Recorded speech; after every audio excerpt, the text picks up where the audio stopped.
Good morning. Thank you for joining me in this morning mindfulness practice. I want to talk to you about what's holding you back.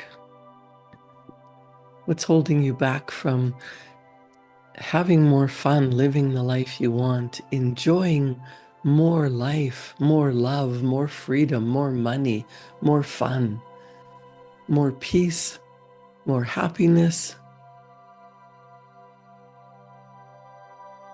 Bob Proctor was one of the top personal and professional development gurus, and he was my mentor. He taught me about paradigms. Paradigms are the habitual way that we do everything.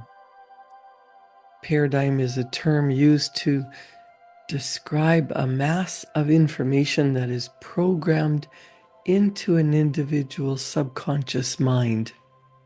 It's programmed genetically at the moment of conception and then environmentally after your birth. How did you grow up? If you grew up with people talking about lack of time, lack of money, lack of love, if you grew up around people who were beating each other up or talking about criticism and judgment, that's what was programmed into you. This information or the paradigm is then expressed in behavioral patterns, and that produces results that you get in life.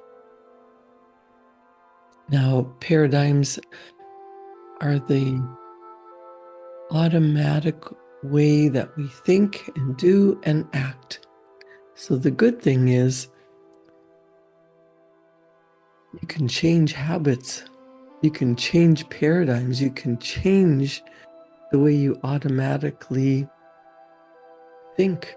Instead of jumping to conclusions or getting triggered, you can do some deep inner work and decide, how do you really want to live? How do you really want to think? What if what you wanted was possible? It's the paradigm that structures your logic.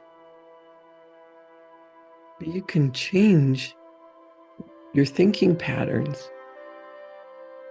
Things that we think are illogical are just concepts that no one has explored yet.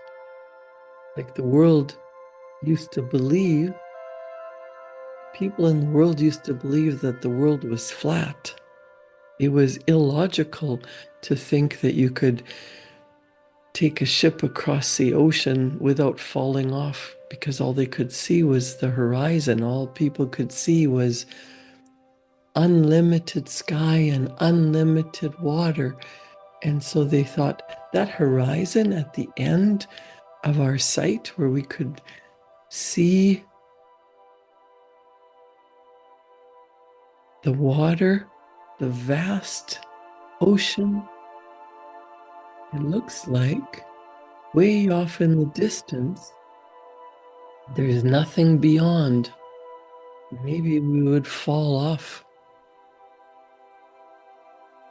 That sounds so ridiculous now, but in the 1600s, 1700s, in the 1400s, it would have been impossible to fly across the world, to drive an automobile, to find a piece of land to live on beyond what was in your current reality.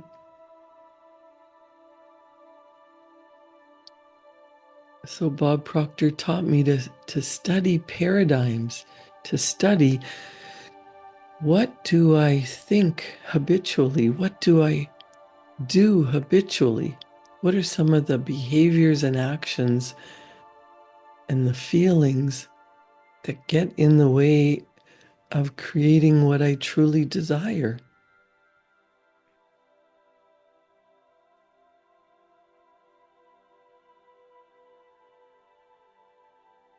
What is something that you truly desire? What's holding you back from even entertaining the idea that it's possible for you? If you grew up with not enough money to go around, living a decent life, but not having any luxuries, having enough food and clothing, but not going on wonderful trips. If you were programmed to believe that money is filthy, dirty lucre, that it is greedy to have too much, that you don't need any more, you would start to feel guilty if you had a little bit more. So the paradigm, the logic, the thoughts that control your thinking actually have programmed your life to believe as soon as you have enough money, as soon as you have a little bit too much, it's going to be stolen from you. Something bad's going to happen. You don't deserve it. You're not worthy. You have to give more to charity. Always in debt, always wondering where the next dollar is coming from. You might have grown up thinking that you're not worthy of having nice things. This genetic conditioning, this genetic programming is what causes you to look like your relatives, to act in a certain way, to follow the rules that you were taught in your family, in your culture, in your school.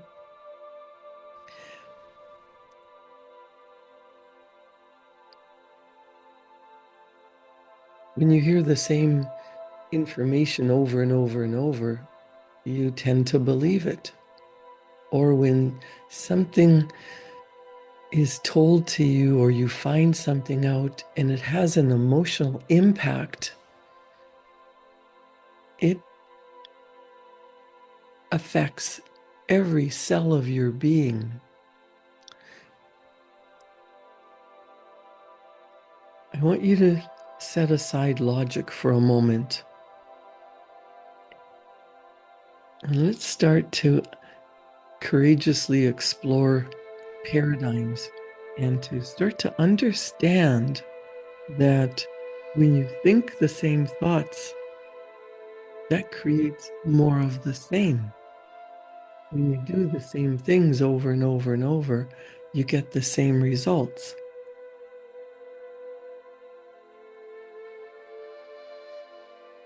But it's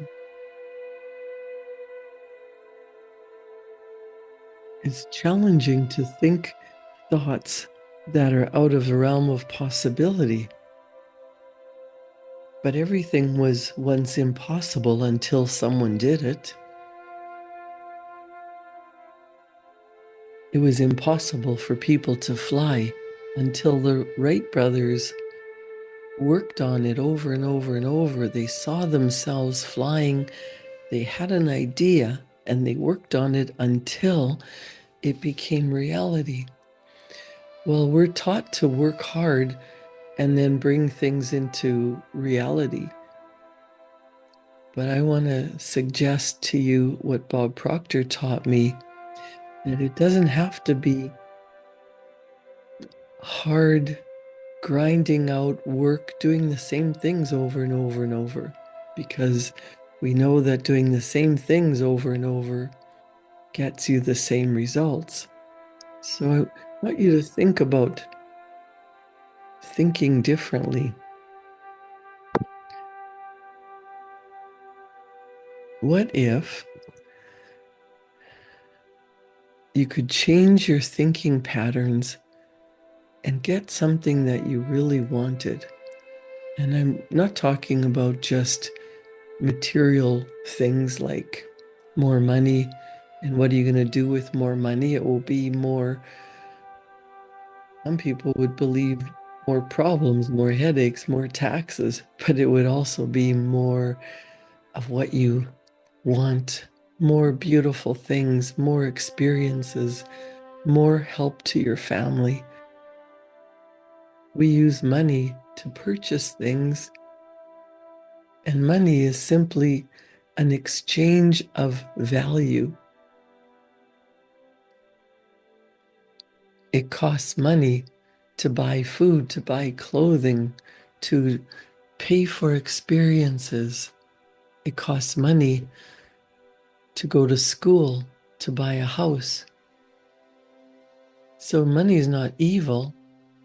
Money is not a bad thing, but you don't have to kill yourself working so hard just to pay the bills. You can think about, what if money came easily to me and I didn't have to worry about where the next dollar is coming from? That would open up space in my mind to think about inventions, ideas, fantasies, because everything was a fantasy before someone brought it into physical reality. It was a fantasy to climb Mount Everest.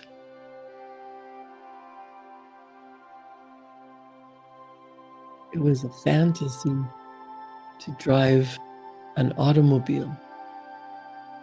It was a fantasy to talk to somebody on the other side of the world.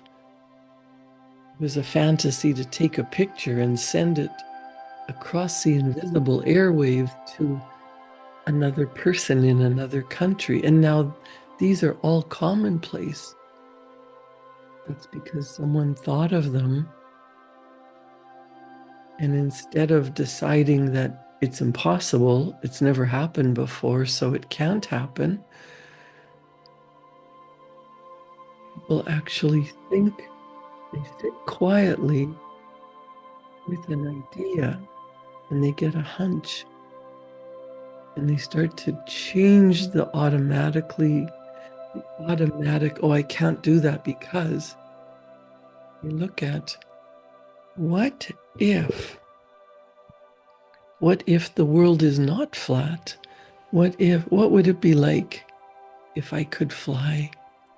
How could I communicate with someone on the other side of the world more quickly instead of writing a letter and waiting for it to be taken across the ocean by steamship and then hand delivered months later?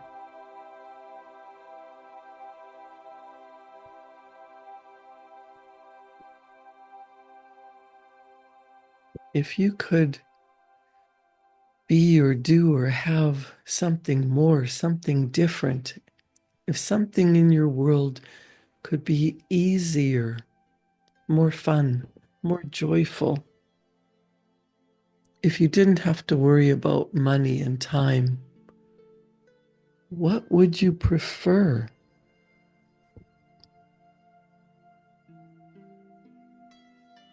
Bob Proctor taught me that it is the paradigm that has attracted the conditions or circumstances that contribute to the way we're living. Good, bad, indifferent, it's actually subconscious programming. It's the way we automatically think. With the proper understanding, you have the ability to change your automatic thinking patterns. Become aware of the paradigms that are limiting the things that you do. What do you talk yourself out of? A paradigm is a multitude of habits.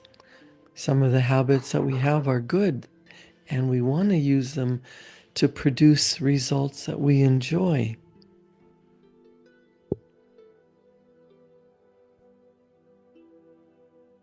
But what is something that you would like to improve?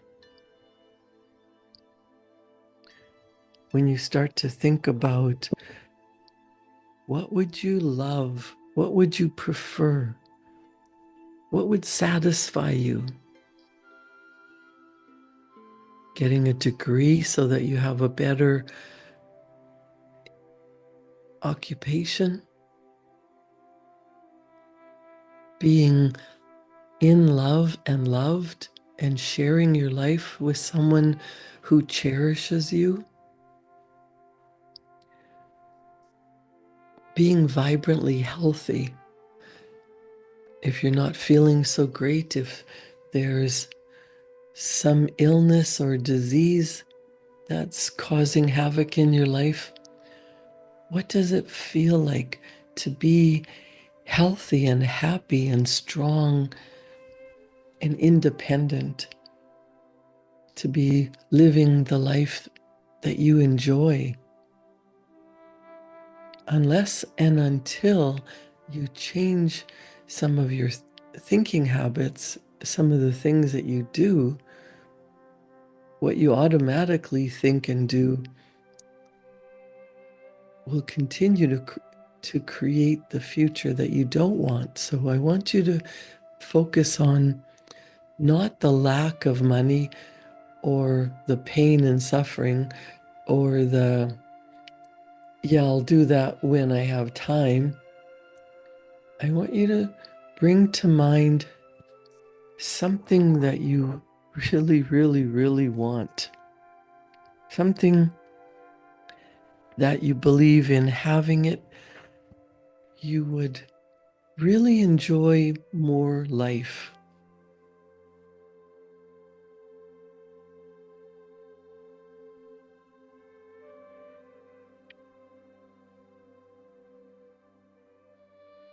You have been gifted with an imagination. You can practice creating anything in your mind.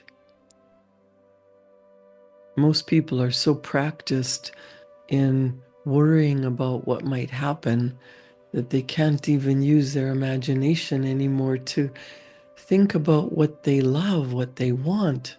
What if I had peace and money, freedom, and time to enjoy what I really want to do?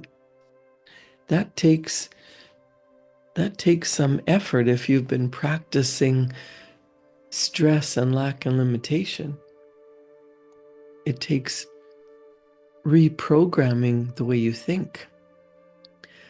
And that takes getting calm, getting quiet, practicing being still. I'm not talking about meditating in the mudra position, legs crossed and fingers in a little circle, saying Om for hours. I'm talking about just getting still for 5 minutes. If you have trouble sitting still for more than 30 seconds, this is going to take some practice. I want you to just practice now. If you're not driving, if you're in a place where you can just sit quietly, maybe you're still in bed or sitting in your kitchen, just sit down for a moment. Close your eyes if you like. Take a deep breath in. In order to move to a new dimension of productivity or thinking, it takes totally relaxing to open up, to start to become creative, to start to use your imagination for what you want instead of what you don't want. The paradigms that I was talking about the habitual way we think and feel and act. That's in our subconscious mind where we're not aware of what's going on. The subconscious mind is totally deductive. It has no ability to reject. It will accept whatever you impress upon it as reality, whether it's imagined or real.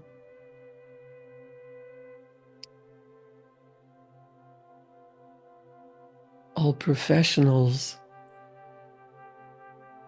employ a process where they get totally relaxed and think about an outcome that they want.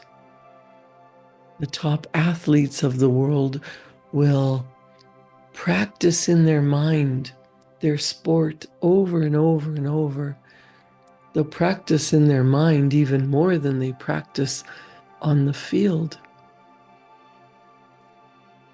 They get into seeing the outcome that they want, and that's something you can easily do.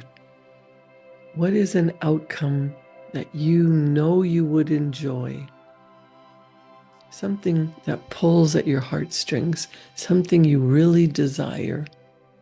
It could be purposeful work that affects the world, that changes the education system or the health system or the business world. It could be an invention that you know would help people do something more easily. It could be a home that you would love for your family.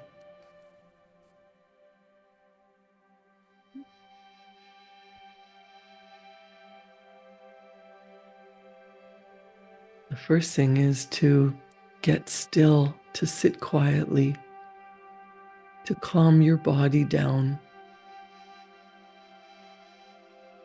to let go of all the million things that you have to do today, and just take a deep breath in, a deep cleansing breath, and let that go.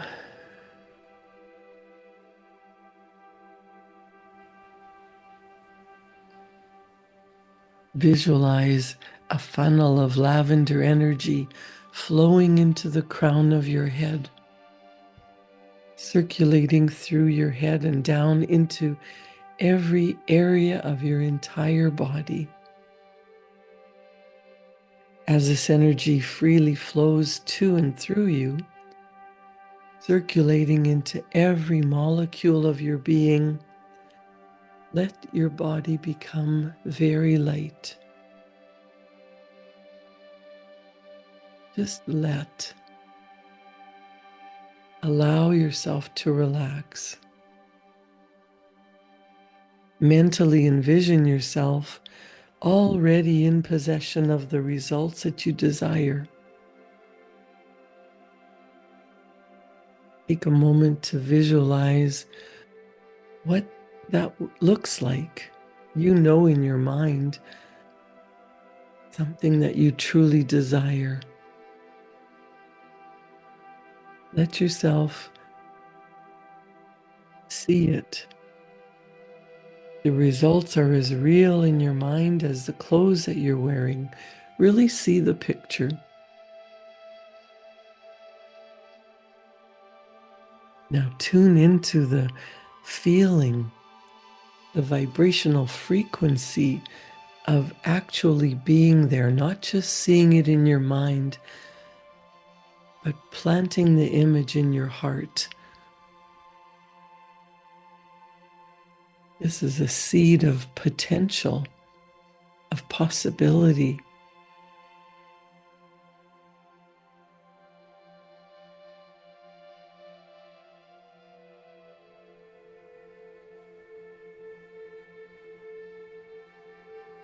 What is it that you truly desire? What would that feel like to have it? Let's pretend that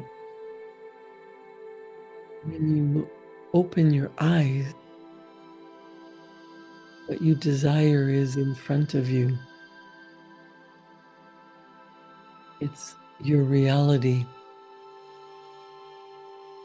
How would you be feeling?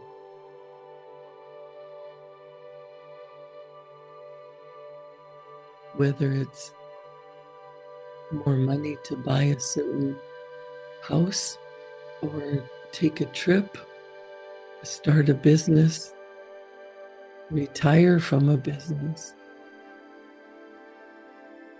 live in a loving, caring relationship of mutual respect. What would that feel like?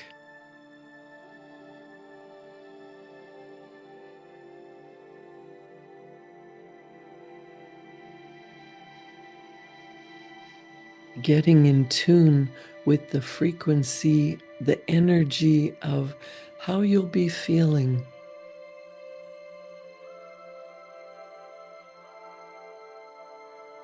What does it feel like to live that dream, that fantasy, that idea?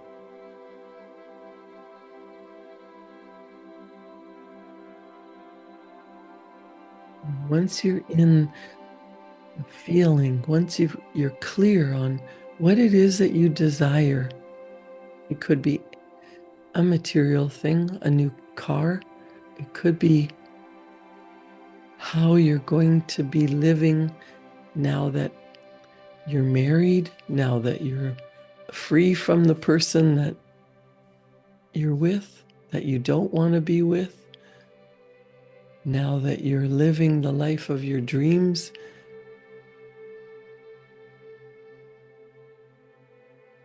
Make a written description of yourself, already in possession of the good that you desire. Write down how you would feel in the present tense.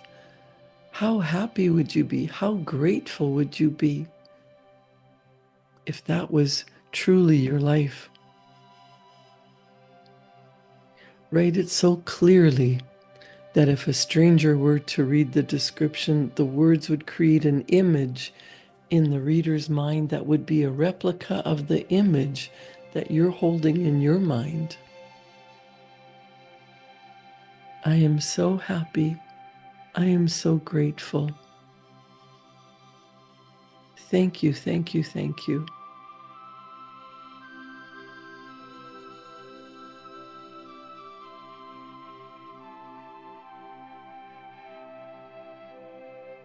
When you do this on a daily basis, when you get in touch with the thoughts, the feelings, the emotions, and the actions that you would be taking now that your dream has come true, you start to get impulses, ideas. Take action,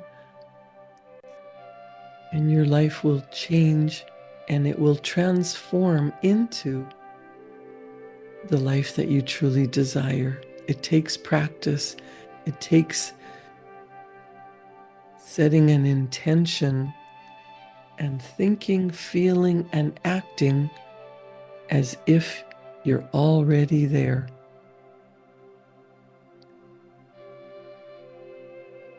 Write it down. Start thinking about what that would be like.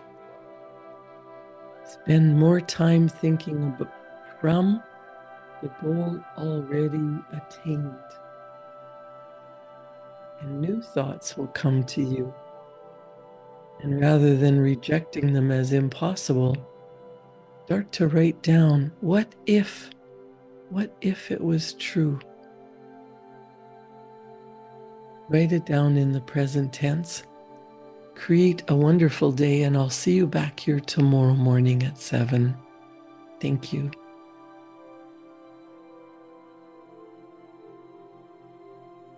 Thank you for joining me in this morning mindfulness practice.